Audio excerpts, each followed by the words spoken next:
नागपूरमध्ये डिसेंबरचा पहिला आठवडा हा थंडी विनाच गेलाय। नागपूरसह विदर्भामध्ये अनेक भागात ढगाळ वातावरण तयार झालंय।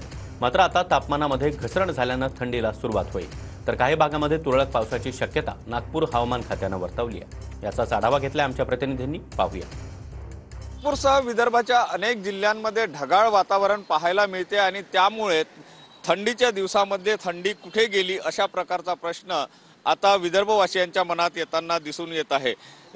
बहुतेक जिल्ह्यांमध्ये तापमानाची जर आपण सरासरी बघितली तर 5 ते 7 अंश सेल्सिअसनी तापमानामध्ये वाढ झाल्याचं चित्र सुद्धा पाहायला मिळते, कारण ढगाळ वातावरण सर्वत्र आहे आणि कुठेतरी त्याचा परिणाम जो आहे तो या थंडीवर होताना दिसते आहे। मात्र नागपूर हवामान विभागाने वर्तविलेल्या अंदाजानुसार आता यामध्ये काहीसा सुधार होऊन पारा हळूहळू खाली येत जाईल आणि थंडीला सुरुवात होईल, तर काही भागामध्ये तुरळक प्रमाणामध्ये पाऊस पडण्याची शक्यता सुद्धा हवामान विभागाने वर्तविलेली आहे।